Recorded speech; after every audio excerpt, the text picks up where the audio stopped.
This is section 3.2 on addition of whole numbers.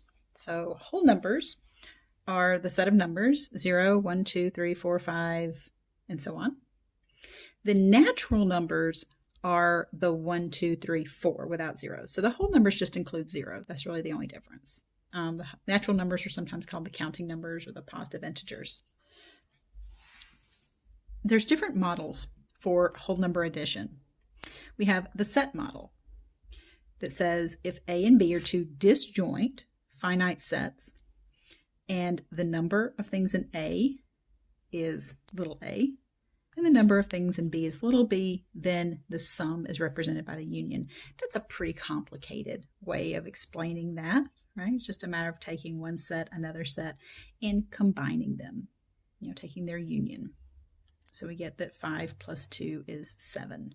That's typically how kids start off thinking of addition. They think of this combining aspect of it. All right, you can also use a number line.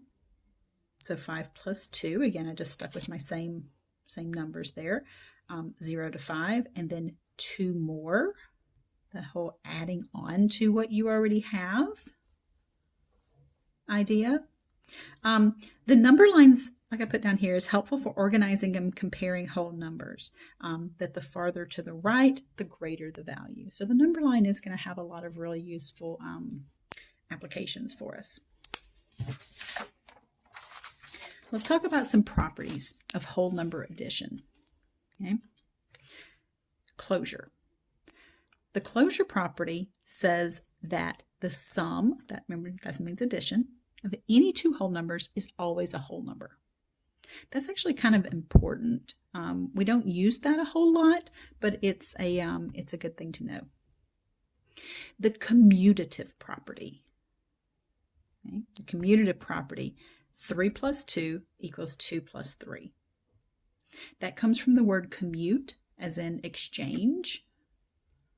Like if you're a commuter, you exchange locations, right? You go to work, to home. The associative property means that we can reassociate numbers. So we can either associate 7 and 5 and do those first, or we can associate 3 and 7 and do those first. Either way, we get the same sum. Then we have the identity property of addition. And 0 is what's called the additive identity element. We should think of the word identity as being identical, as something that leaves it the same. So that's why 0 is the identity element for addition, because when you add it, it makes that number stay the same.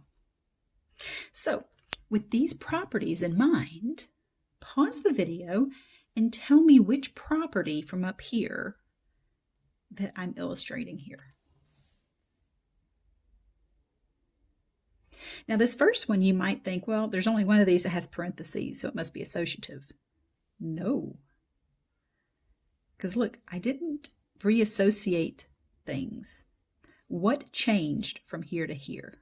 Well, look, the 3 and the 2 changed positions. So I'm illustrating the commutative property.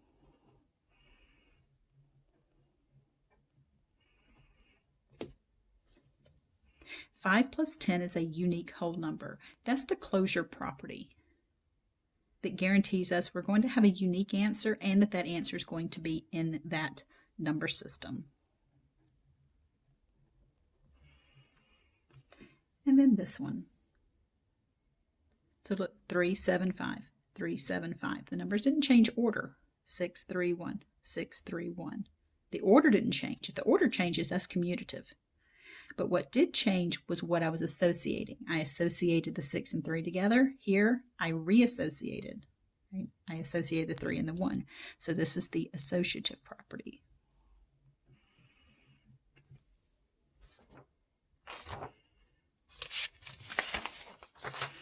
All right. There are several strategies that we're going to use that's going to help kids master their basic addition facts. The first thing, counting on or counting up. You start at one add-end and you count up. Okay? So for instance, 4 plus 2. You start at one addend. Now, just for the record, I put it over here. When you're adding two numbers together, those are called addends, and the answer is called your sum. You start at one addend and you count up. So 4 plus 2, they start at 4 and say 5, 6. So that's how a lot of kids will start with learning addition facts, is by doing that counting on. Now, this reminded me, in kindergarten, my son could find 7 plus 3 easily, but struggled with 3 plus 7. Why do you think that happened? Do you guys have any idea why that would have happened? Well, it's because he didn't yet know the commutative property. It's easier to say 7, 8, 9, 10 than it was to say 3, 4, 5, 6. He couldn't keep up with the 7. He could keep up with the 3 in his head and say 7, 8, 9, 10. But he had a hard time keeping up with 7 more to count on. So this happened because he didn't quite yet understand the commutative property.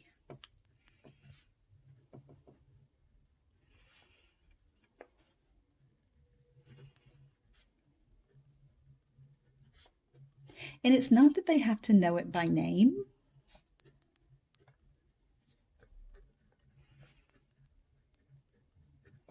But it's worth pointing out to kids that, hey, those are the same thing. And I would point those out to my kids. And even as early as kindergarten, I did use that terminology, the commutative property, because their teachers would say, you know, we don't know many kindergartners that will use that term. But you know what? If you talk to them, you know, like that, they're little sponges. They remember this kind of stuff. So it's really cool to see just how smart kids are. All right. Another technique for learning basic addition facts is the doubles benchmark. A lot of times kids can master their doubles, you know, the addition in pairs, like 3 plus 3, 6 plus 6, 7 plus 7. Once they have that knowledge, then they can extend it. Okay? So it's all about, you know, helping them master their basic addition facts, right? So, you know, maybe you start off with counting on, you know, maybe once they learn their doubles, then this can be applied. So these certainly don't act independent from each other. They can always work in conjunction. So like 6 plus 7, you can look at that as a double plus 1. So 12 plus 1. 6 plus 8, you can look at that as a double plus 2. And it's interesting, you know, when I would ask my kids how they would add things, because I would present them with all these different types of these techniques, and then they, you know, just kind of developed whatever worked for them. And that's what you need to do. You need to teach these kids to find what works with their brain, find what works with their knowledge base, and build from it. And sometimes my kids would use the doubles benchmark. Sometimes they would use other strategies, like making 10. I was about to say with the 6 and 8, but yeah, the making 10, also called compatible numbers sometimes. You split up one of the addends in order to make 10, and then add in the leftovers. So like 8 plus 5, you could look at that as a double plus 3, right? As a double 5 plus 3 and get 13. Or you can split the 5 into 2 and 3, use the associative property, so you can add 2 of the 5 to the 8 and make 10, and then add 3 more. 13 plus 9, you can break 9 into 7 and 2. So 13 plus 7 is 20, and then 2 more. So it's all about making 10, and that doesn't mean 10, it means any multiple of 10. Because you one of the things that you're going to want to emphasize is these buddies, 8 and 2, 7 and 3. Those buddies, you're going to want to emphasize those, because that's a really good building block for kids to have, for them to then build off on.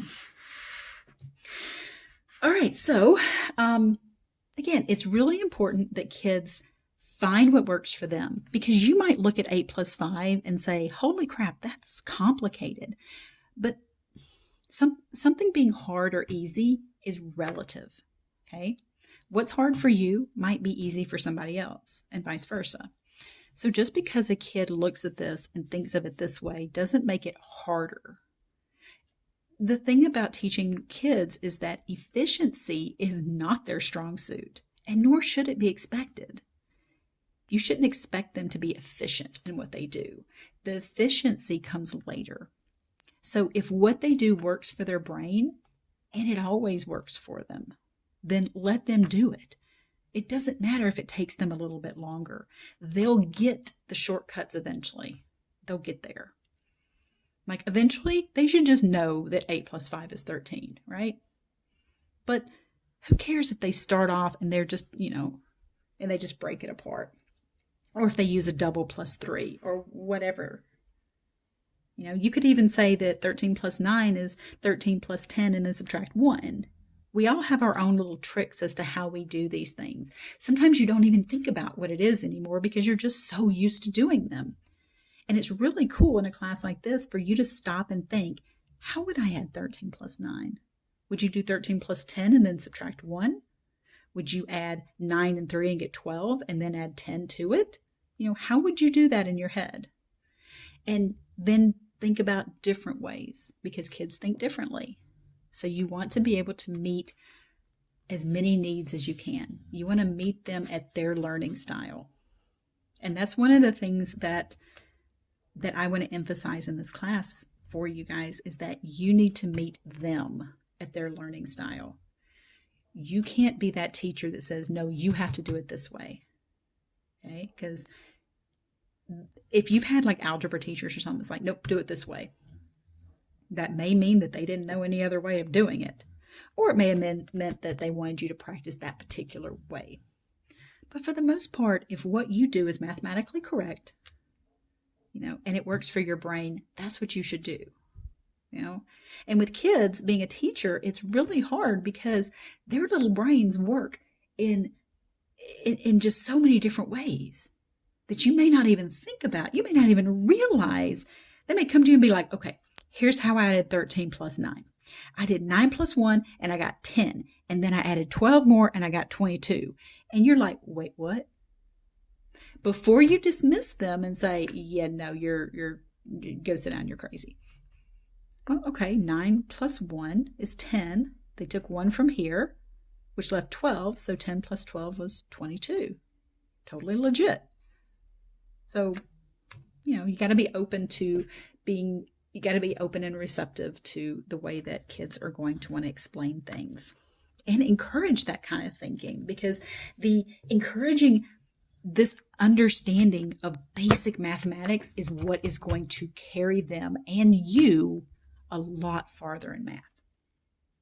All right, let's talk about the algorithms. Now, an algorithm is just a step-by-step procedure that you can use.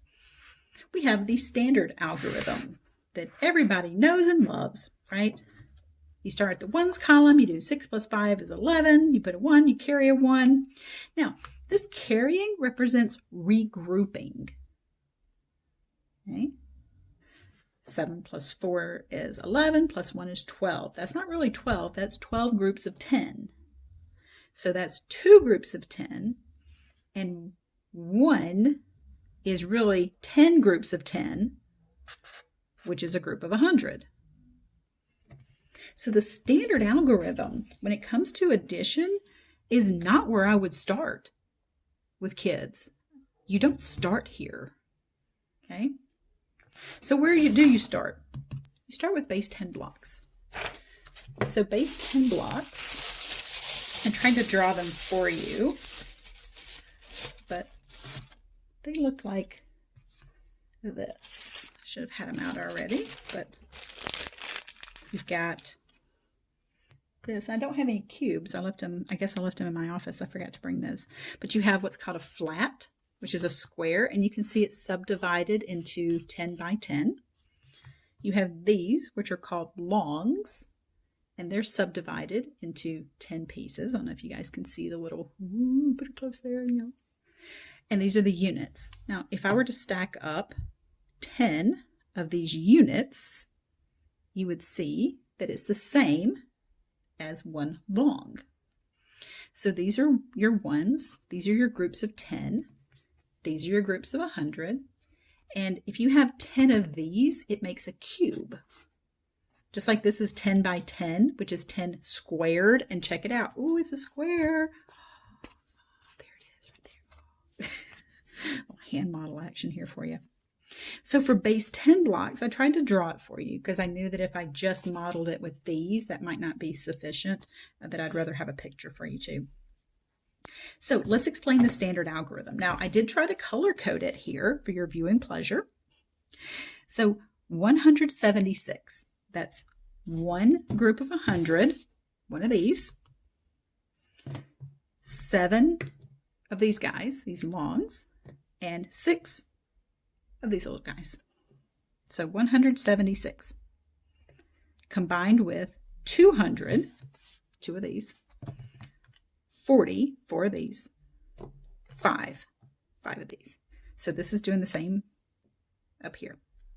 Now, when I combine these together, all of these units over here, I have 6 and I have 5. That's 11 units. 11 units, I can trade 10 of those. 10 of these little guys is the same as 1 of these. So I traded 10 of these for 1 long. So can you kind of see how I took those and traded it, and scratched those off, and I traded it in for 1 long. That's a group of 10, this guy. Now, how many of these longs do I have?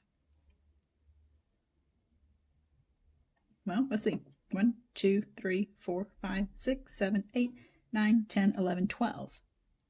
So 10 of those, 10 of these, if I start laying 10 of these guys side by side, sorry to be all crinkling my bag of base blocks here. If I have 10 of these and I lay them side by side, guess what shape I'm going to get? I don't know if these are 10. 1, 2, 3, 4, 5, 6, 7, 8, 9, 10. If I take 10 of those, guess what I get?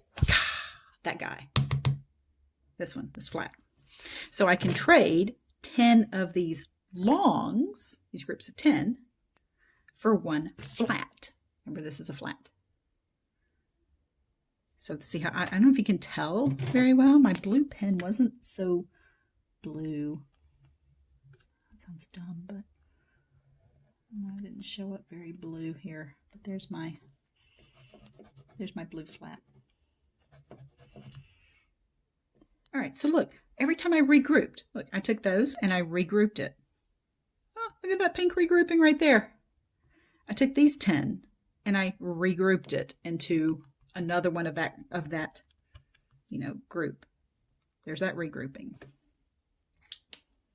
So that just kind of explains why this algorithm works. And these little base blocks are really kind of fun for kids to use. There's a lot of exchanging, like every time you reach 10, you just trade up for the next one. And these are foamy, so they can't hurt each other with them.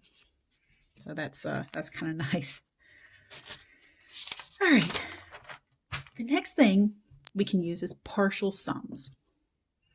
So 176, 245. See, sticking with the same ones. Here, I color-coded the digits for you so that you could see how I was doing this. I'm going to find the sum in steps. So I'm going to do it a part at a time. So I did the 6 plus 5, and I got 11. 7 plus 4. It's not really 7 plus 4. That's in the tens position. So 70 plus 40. So this technique is really emphasizing your place value, which is really good. Because you don't want these algorithms to just have you mindlessly get the answer. You want to think about what you're doing and why you're doing it. And then we have 1 plus 2, but that's not really 1 plus 2. That's 100 plus 200. So that's 300. So the partial sums is another good way to start teaching this multi-digit addition with kids. So yeah, believe it or not, the standard algorithm is not one of the first ones that you're going to teach them. You're going to want to emphasize place value, emphasize the regrouping. All right, next up is something called lattice addition. This one isn't used all that much, but it's worth looking. This is just a compressed version of the partial sums. So I did it using the same color scheme. So you can see the 6 plus 5 is 11. The lattice addition, you line it up like the standard algorithm, but you draw this little box with these little slashes going from top right to bottom left. This down here is what's called a lattice. Now, it turns out lattice multiplication, that is the bomb. I love lattice multiplication. That stuff's cool. The lattice addition is, that one's kind of meh. My kids didn't really like it too much. So, and the kids that I've worked with at even just like the second, third grade level, they were just kind of unimpressed by it. They more preferred the partial sums and the base blocks, or the left to right, believe it or not, when we get to that one. So the lattice just lines up your place values for you. These little slashes just automatically line up those place values, so you don't have to think about what goes where. So 6 plus 5 is 11, so 1, 1. 7 plus 4 is 11, 1, 1. 1 plus 2 is 3. Now you don't want to put 3, 0 because that's 30. So you put 0, 3. And then you add along the diagonals. So we have 1, 1 plus 1, 1 plus 3, and then 0. So yeah, this one's not a huge hit. Left to right addition. All right, this one I know you're thinking, what? Well, kids learn to read from left to right. So it makes sense that their first introduction to mathematics like this, this type, they're going to want to go left to right as well. And because they naturally want to add the larger place values. If you hand them base 10 blocks like this to combine, they're going to start combining these first. And I've watched kids, they start with these. They don't start with these little guys. And you know why? Because these look more intimidating, because there's usually a lot of them. So usually they'll start with the big guys. They'll start just like combine all those together and put them off to the side. And then they'll combine all of these, put all those together. And then they'll do any kind of trading. Again, not the most efficient way, but it's not about efficiency. So the left to right addition is very similar to partial sums. They do 1 plus 2, which is 3 hundredths, and then the 7 plus 4, which is 110, then the 6 plus 5. Now, this is usually compressed. So that left to right addition still does that carrying or that regrouping, but it's done in a different way. So you do 1 plus 2 is 3. 7 plus 4 is 11. That's a 1. And then you have to carry that 1, right? You have to regroup into that next column. So I slash through that 3 to add 1 to it. 6 plus 5 is 11. So that's a 1. And then I have to carry or regroup that 1 into this column. So that 1 becomes a 2. That looks like a hot mess in there. But this actually is a technique that I've seen kids kind of develop on their own. I'm trying to add those. Okay, so, some of the things I said earlier. Kids read left to right, so it makes sense they would try to do math. I've noticed that they tend to combine the larger ones first. All right, so let's see. This last one here is going to be a good stopping point for this first part, because each one of these in chapter 3 are kind of long sections. So we're going to break those up into 2 videos. All right, scratch addition. This algorithm is useful when adding a whole bunch of numbers. Okay, it keeps your sum kind of low. So I want to demonstrate it for you. Each scratch is going to represent 10. All right, so here's what we're going to do. 6 plus 7 is 13. That's 10 and 3 left over. 3 plus 3 is 6. 6 plus 4 is 10. 10 and 0 left over. 0 plus 9 is 9. 9 plus 2 is 11. So that's 10 and 1 left over. 1 plus 7 is 8. So notice that as I was adding, every time I reached 10 or anything bigger than 10, I put a scratch to represent the 10, and then I put the ones or the leftovers out beside there. Now, what regroups to the next column? 10, 20, 30. So that's 3 groups of 10. So guess what? Without the scratching, if I just added 6, 7, 3, 4, 9, 2, and 7, guess what I would get? 38. So it just keeps your sums a lot smaller. All right, let's do it again. 3 plus 4 is 7, 8, 9, 10. So there's your scratch for 10, and I had 0 ones because it was exactly 10. 0 plus 5 plus 8 is 13, so that's 10 and 3.